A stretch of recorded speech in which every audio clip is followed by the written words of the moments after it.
It's detail day on the Corvette. I haven't touched this car, the paint, since like 2010. It really doesn't get washed very much. I just kind of wipe it down. Sometimes I cover it up in the garage just to keep the dirt and dust off. It's tough with the barn next to the garage. We get a lot of debris coming in. So with this show coming up and being in the sun, you start seeing a lot of the swirls and the imperfections in the paint. So I'm going to give it a clean wash, a little bit of a scrub, and then we'll hit it with multiple steps to correct the paint and polish it and seal it up. So start by giving her a rinse and then a wash. I like to use a power washer, just a little 2000 PSI electric guy. Super simple, just don't get too close because it'll pull the paint off. Also, I have a new microphone. That's working, I think. Bill's still here sanding away, probably hear him.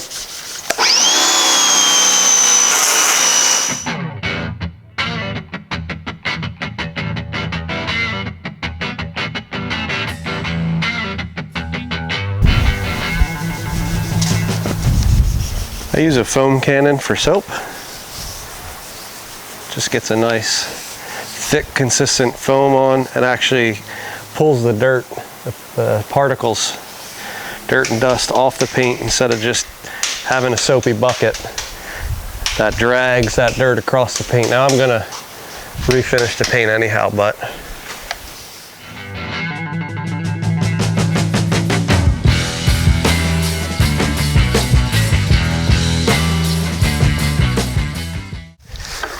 use an Adams wool pad, Adams polishes. That's mostly what I use for my detail products. I've always been happy with them. Lately though, I've been using some of the McGuire heavy cut stuff because it's easy to get, and you know,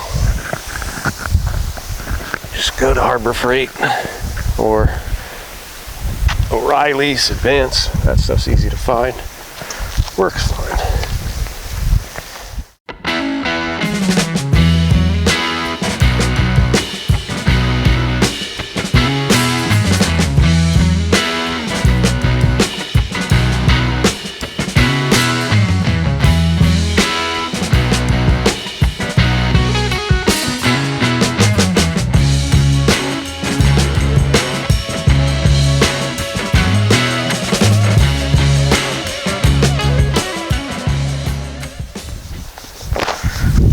I use one of these synthetic chamois. I should probably get a new one, but I rinse them, keep them pretty clean.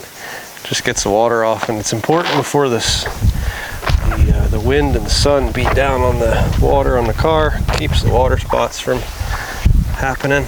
We got some hard water here, a lot of iron in our water in Florida, and I'm not coming off a softener for washing the cars because, you know, it's limited for house use, showers and whatnot.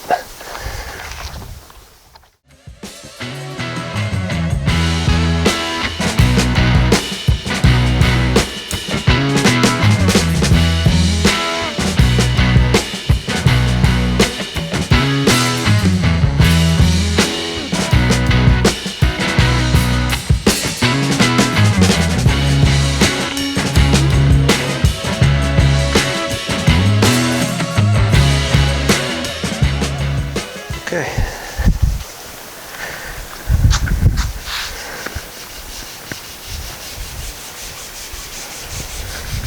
That's good. I'm gonna just let this kind of sit for a bit. Bill's gonna finish up his sanding. That'll be a separate video.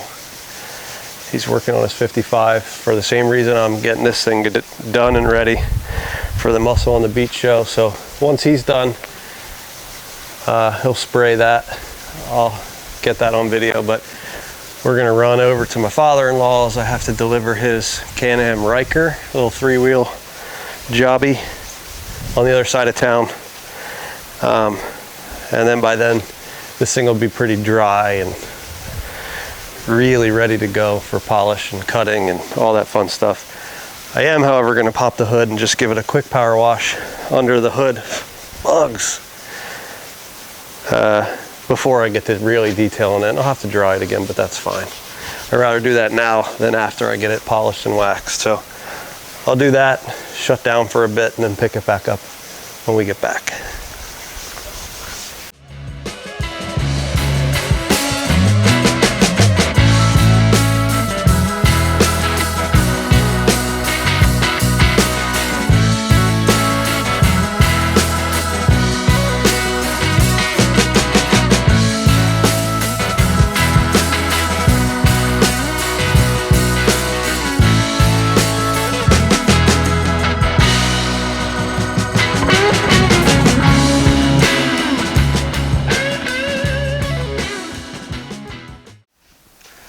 Hey y'all, we're back. Got the Corvette in the garage, and Bill's over there sanding. So that means it's Thursday. I need to finish this car here today. I got it washed, and now it's time to light cut, and polish, and then wax this one. I've never actually cut or polished this car since it was painted in 2009. I really rarely wash it. A lot of times it's covered, and if there's dirt or dust, I'll gently use detail spray and a rag and get it off. Over time, that dust, even with detail spray, just gets drug across the paint, and you get impurities and imperfections in the paint. I started really noticing them in the sun over the last year, and there's always been a little orange peel on this car too. So it was cut when it was painted, but not since, and probably not a high level attention to detail. So we're going to take care of that today. We've got a lot of lights to help with reflections, which show me those surface imperfections and scratches. And you can actually run your hand across this paint, and it just feels a little gritty. Another trick you can use is a plastic bag. This one here is a Harbor Freight bag. Works the same as any other plastic bag. And so we'll just get the stuff out. And if you put the plastic bag on your hand and run it over the paint surface, it's gritty. You hear that? It's bad. Now if I run it over the glass, it's smooth. Run it over the paint, bad. Real bad. This car is just, it needs a lot of attention. If you do this on the Camaro, which I've already done after I wash it, because it's real dirty right now, it's glass. Super glassy, no swirls, no scratches, no imperfections. And that was a year ago, so it probably needs at least a clay bar and a re-wax. But so we'll go through a multi-step process here. First, I'm going to clay the car front to back. That's detail spray and clay that will continue to stretch and knead, get the imperfections out of the paint, and it strips the paint, the clear. And then we'll take a light compound, and I'll show you where some of the swirls are. They're super obvious when you get reflections from the light. If you're just looking straight on, even with some light, it's fine, but you get that thing out in the sun, it's real obvious. So we're gonna cut it to get rid of that very microscopic top layer of that has those imperfections in the clear, and then we'll polish it to bring the shine, and then we'll wax it to seal it. So those are the steps we'll take. We may, in some spots, have to go a little heavier. If you've got really bad paint, for example, the blue truck was pretty bad when I bought it, probably never polished. The Camaro was pretty bad too, but if you've got really bad paint, you can do like 6 steps with different levels of compound for cutting until you get finer and finer, just like if you're sanding. And in fact, if you wanted, you could even, if it's real bad, which I just had a Trailblazer that I went over, I wet sand it with a 2,000 or 3,000 grit, and then cut, polish, buff, and wax. So let's start with this. I'll show you some of the imperfections first.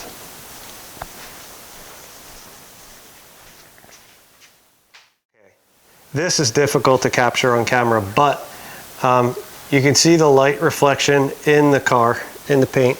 That's coming from these crazy bright lights I just put in. They work pretty well. Amazon. I think 4 of them for 25 or 30 bucks. Not bad. Anyway, no, I don't get paid by Amazon. I just shop there way too much. Okay, so if you look right around here, sort of as the light reflects off of the paint, you'll see those imperfections because they're reflecting the light differently, right? So as I come across, you see those scratches right in here.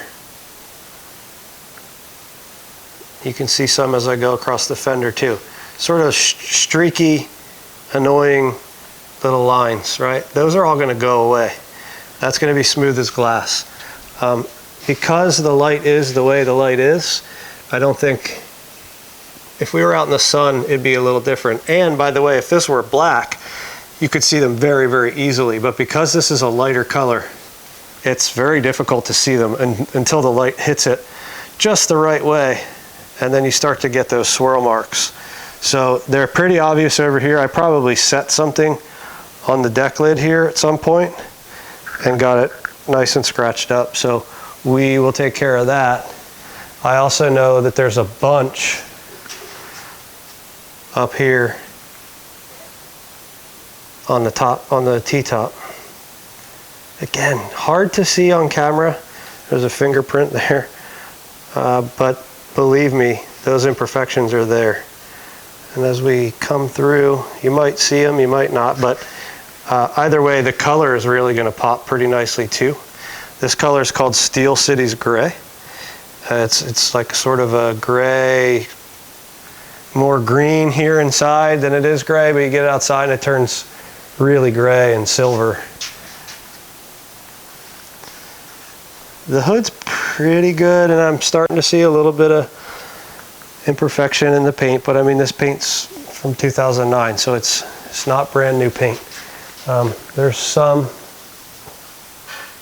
here, but again, super hard to see in this paint on camera, but I can see them very obviously when you're in person, and especially when you get out in real bright sun.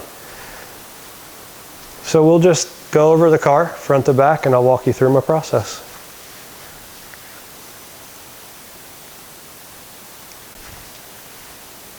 I'll start in the back. By the way, I like to use these carts. This is just a little US General Harbor Freight cart.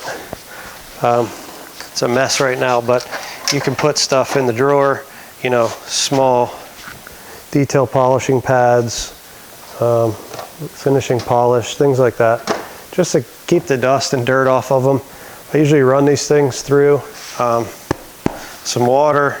You could even wash them if you really wanted. These pads, they don't last forever. The backing will start peeling off of the machine over time as you peel them on and off, but it's fine. For this, I knew we'd be really working pretty hard. I ended up just getting 3 pads, 4 pads. So this is for polishing, finishing, and compounding and cutting. So we'll go through all of those. And then I also have this, which I'll use for cutting as well, a wool pad. It's nice for the first cut, the heavy cut. And we may not have to cut any more than that, but we'll see what happens, see how it looks.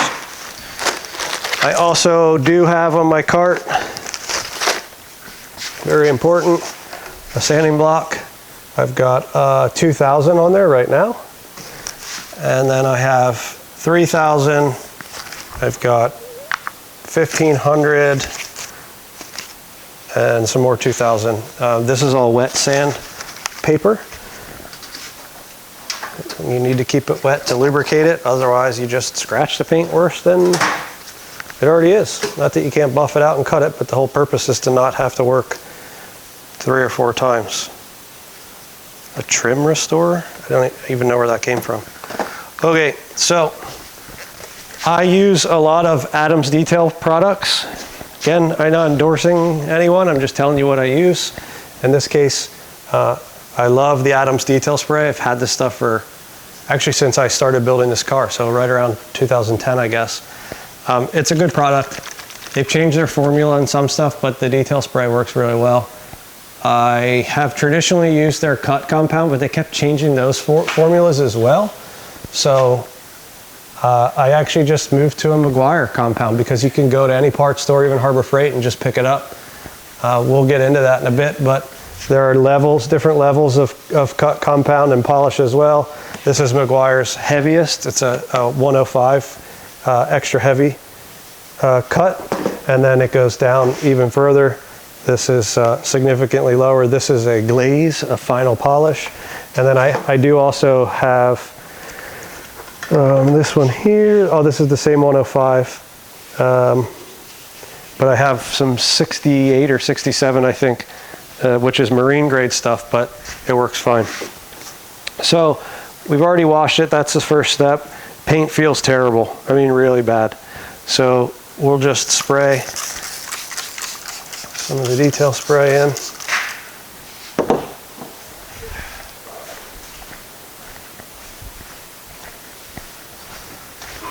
Spray some of the detail spray.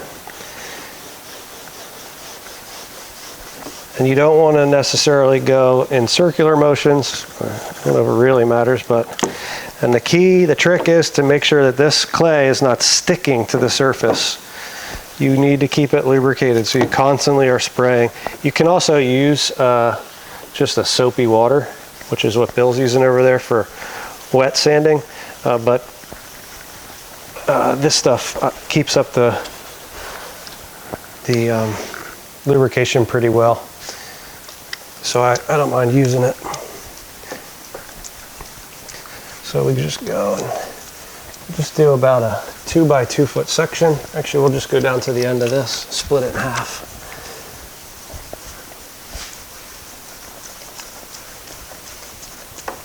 And you want to check your surface of the clay every now and then. This one, it'll start to flatten out as it warms from the friction and the heat. And you can stretch it and turn it to keep those imperfections you're picking up from scratching back into the surface again. I can already feel that it's smoother. And you can actually hear, I don't know if you can hear that. Every now and then it'll catch on a spot that's got a lot of crap in it.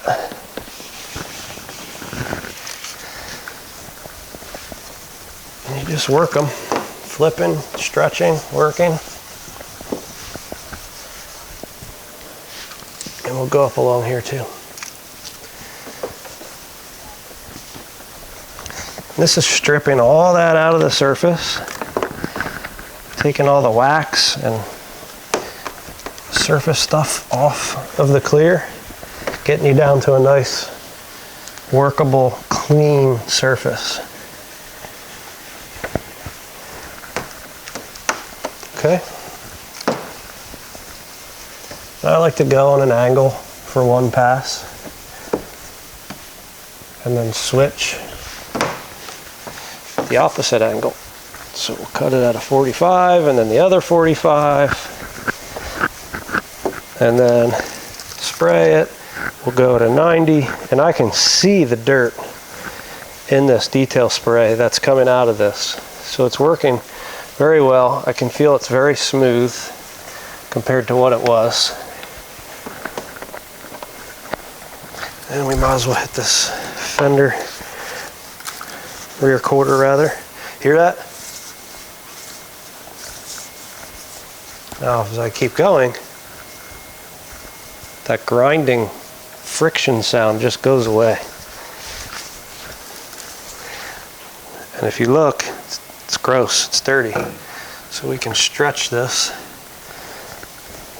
rub it back into itself, and actually we'll eat those particles that it pulls out, as long as they're not real big ones. And by the way, if you ever drop the clay on the floor, throw it away, grab a new piece.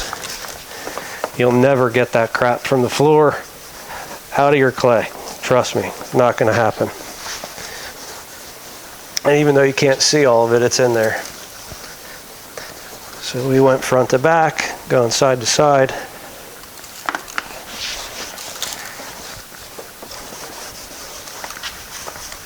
This needed to be done. We'll do half of this top cowl here too. Side to side, front to back. 45, other 45, back again.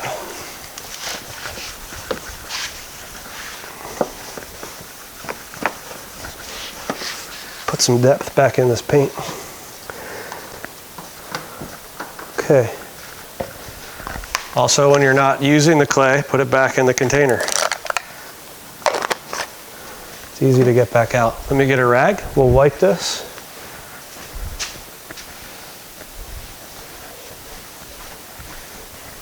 Clean rags are very important too.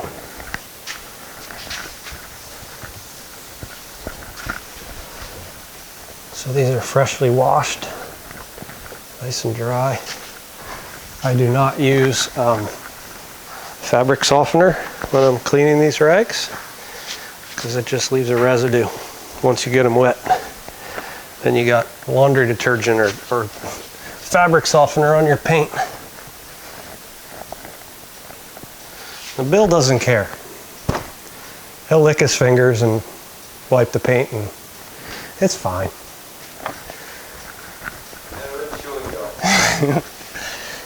He says it's better than chewing gum. That's true, Bill.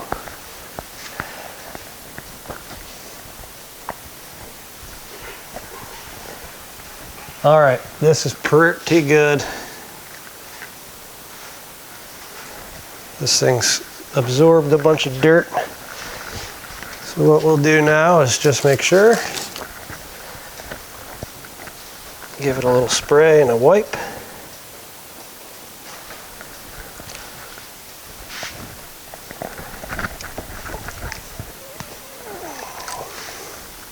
Okay. All right, we'll just let that dry. This is the first and last time I'm using this rag. I'll wash it, but look at what I just pulled off of this paint. And that's after washing it. So all this crap was stuck in the paint. We will not use this again on this cart until it's washed. I've got plenty more, so you can have a lot of rags if you want to do this the right way. Next up, cutting. I'm going to start actually just with this heavy cut. It's called the Extra Heavy Cut Mirror Glaze Ultra Cut Compound. Removes 1200 grit or finer sanding marks. If I really wanted to go crazy, I'd hit this with wet sand, but it's not that bad. So we'll hit it with some compound and then polish.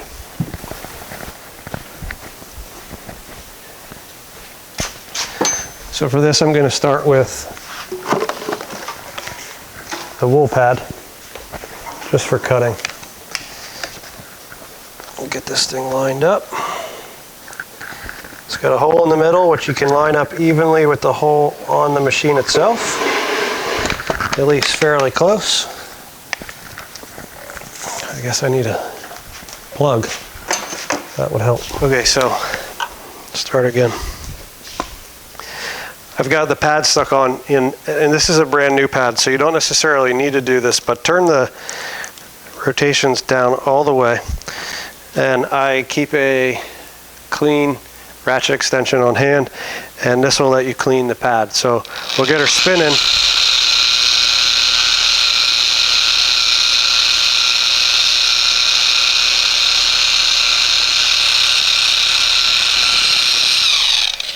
And it does get a lot of the junk off and gets it ready, gets the surface ready, and everything stood up to polish nicely.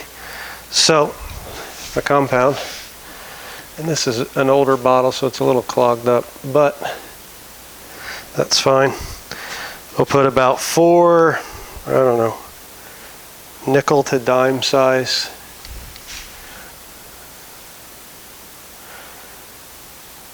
drops. Close it up. What I like to do to keep things lubricated is to spray just a couple squirts of detail spray on, and then get this tapped around. Get this over your shoulder so you don't drag it across the paint. polished or not.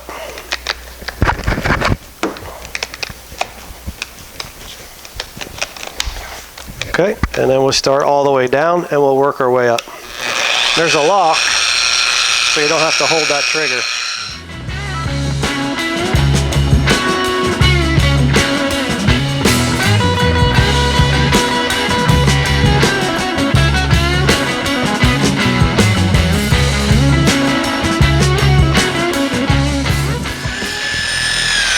Bring it back down, pull the trigger to shut it off. You can see this is still nice and fresh, not matted, which is good. That's what we want. And let me blow this off to get all that fuzz off.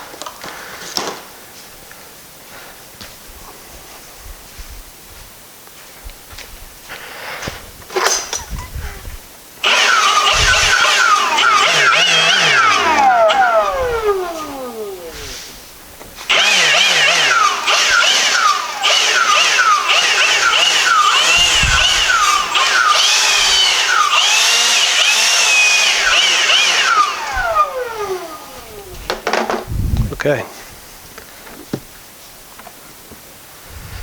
Now we take another clean rag and let's get this off and just have a look at what we've left behind. Feels real nice already, smoothing out very nicely.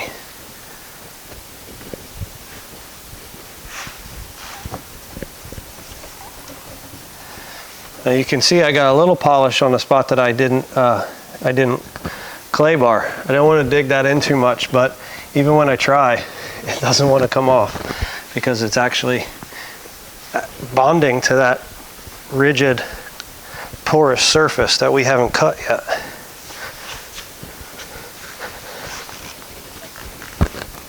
Whereas the rest of it, because we clayed it, removed all the imperfections, it doesn't have anything to hold on to now. We can take a little bit of spray.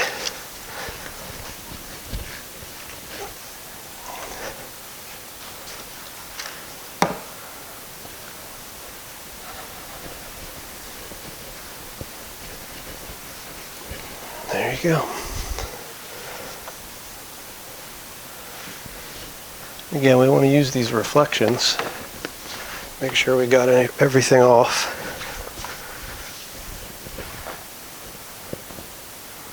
Some of it is actually reflecting off on one part of the body to the other part. That's fine. Okay, so now, if I kind of lean back and forth and track that light in the paint, there are still very fine scratches. I could probably cut this again, but it may be fine with just a polish. The other thing I can do is grab this light.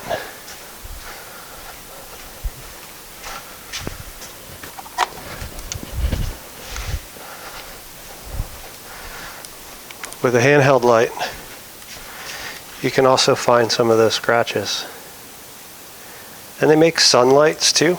I don't have one, but they kind of mimic the sun. Nice and bright focused light, but this works just fine too.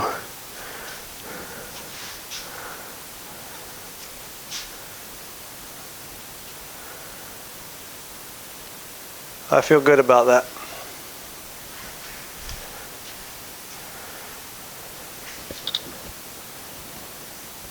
And there is a spot in this car, not going to tell you where, but there is a spot that a tree actually fell on it, and way before I had it, and it was patched, and you can see a little bit of imperfections there, but we're not going to get that out.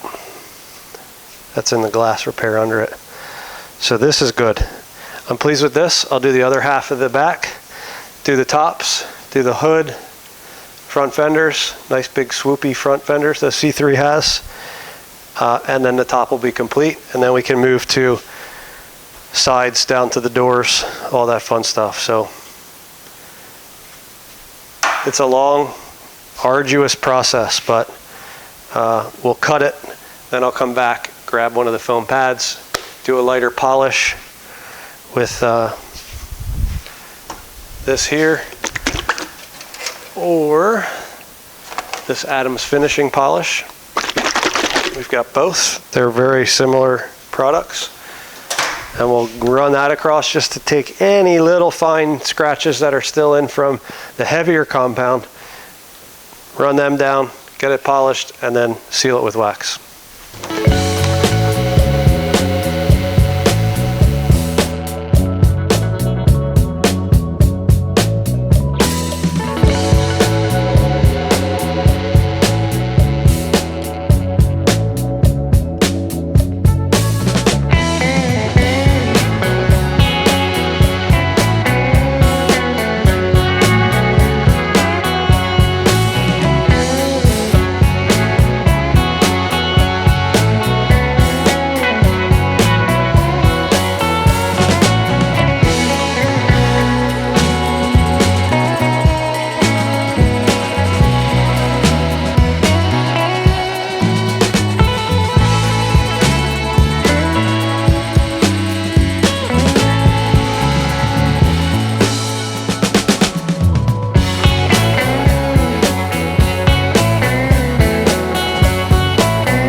So this is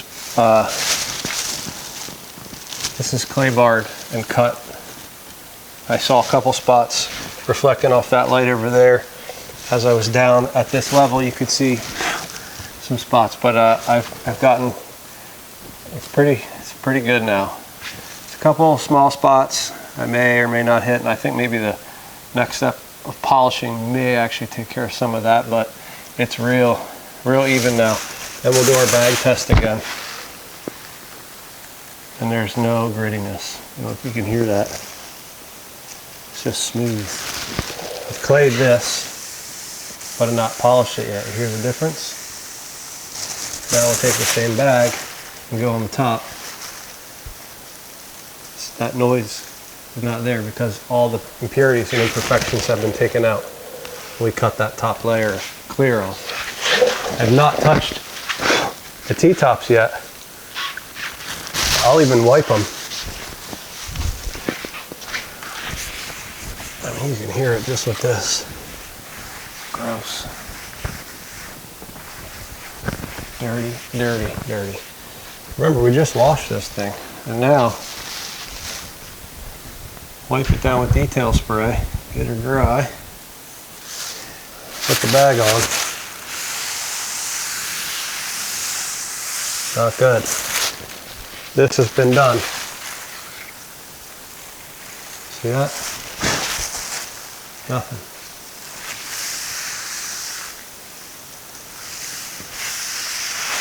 You can feel it with your hand too. Not as obvious, but this is like glass. That's gross. So I'm going to move on. I've just clayed this. I'm going to polish this side since I'm here. We'll do the other side. Then the back is done. I do have to be careful. I'm not going to go down very low. I don't know how, but somehow I managed to get some rubber on the bottom of this fender. I don't want to get into that. So I'm just going to cut this and do the other side, and then we'll polish the whole thing. Then I'll move on to the T-tops, both doors, and then I'll come back. Well, we'll do the front too, and then I'll come back and just do a whole polish, and then a wax. So there's a lot going on.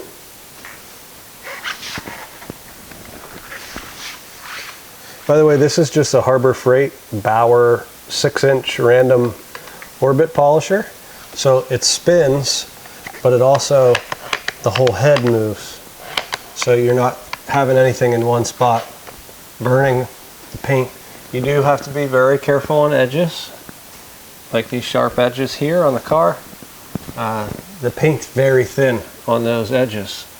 It's nowhere near as thick as it is on the rest of the body. So you don't want to, you want to steer clear of them. You can hit them, just don't rest on them, because you will burn through. I really don't want to do that.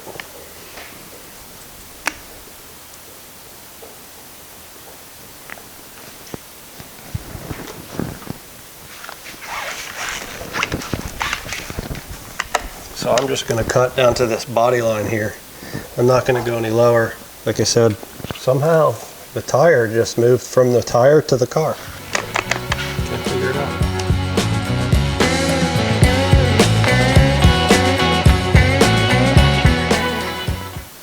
And you'll see I used the right amount of compound because it didn't clog this up.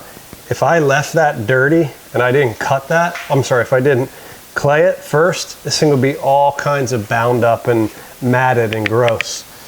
So this is proof that we had a clean surface to work on, and it's doing its job very well.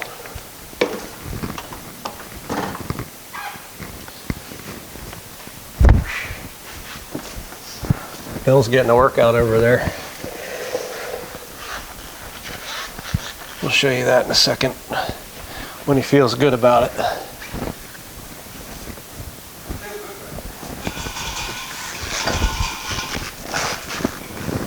Also, this car, you got to be careful. This car has a plastic bumper. It's already starting to crack on the corners. I mean, there's nothing you can do about it. There's a flexible bonding agent underneath this paint to prep, sort of like a flexible primer, to prep so the paint sticks. But as heat and cold and, you know, in the sun and movement from the car, you're going to get small cracks. There's nothing you can do about that. These are the original bumpers from the car that were just reworked. You could see in the pictures that I have, they were yellow, just no paint, horrible. And so I expected this. Some guys will get fiberglass bumper covers and replace the rubber ones. I just stuck with this. They're original. They really weren't terrible. They lined up pretty good. Another thing that happens with these bumpers, you might be able to see it, is there's a little waviness. I mean, that's how they were from the factory. So I'm fine with it. Little cracks here and there. You know, it is what it is. The paint on the car is not cracked. It's just these flexible bumpers. And a lot of that, quite honestly, is just when you pull the bumper together, there's a bunch of bolts that go all the way along between the body and the bumper, and they stress and the paint cracks. But it's been like that for years. I mean, it probably started cracking, honestly, right when I put the bumpers on, and I'm really not that concerned about it. Of course, I don't want it to chip and fall off, and if it got a lot worse, I'd take it to a body shop and ask them to match it, but it's fine. The disadvantage of a late 70s Corvette: rubber bumpers instead of chrome. Those chrome bumpers look sexy on these cars, but I dig the nice long swoopiness of these cars too, the late 70s cars. Plus, this is the last year for the flat glass. 79, they went to a bubble glass instead. I dig this car. It's the first car I've ever restored, and it needed it. All right, this side is cut. I feel good about it. There's no swirls, no scratches. By the way, don't be afraid to buff on your car. You know, sometimes people hear horror stories about people buffing and burning paint and causing more damage, but not the case.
Bill and I have our cars here. Muscle on the beach. 125-ish cars. Out in the sun. Lots of people coming, checking everything out. A little bit of everything here. We'll walk around a little bit. We're just getting settled in, wiped everything down. Bill got all that paint fixed. Car ran great. He drove it for 2 hours. That shroud really helped keep this car cool. No issues. Straight through. 2-hour drive to get here. I towed mine because, well, my wife came with me and there's no room for anything in this car. So anyway, she's all shined up. Got my book out.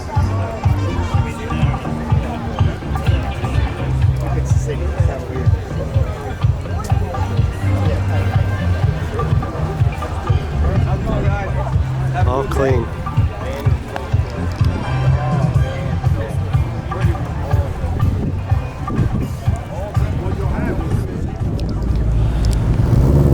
Hey, so we got really busy yesterday at Muscle on the beach and we never did a video update. So anyway, we're here at Palm Beach Cars and Coffee. Never been here yet. There's like 900 cars here. It's insane. So let's check it out.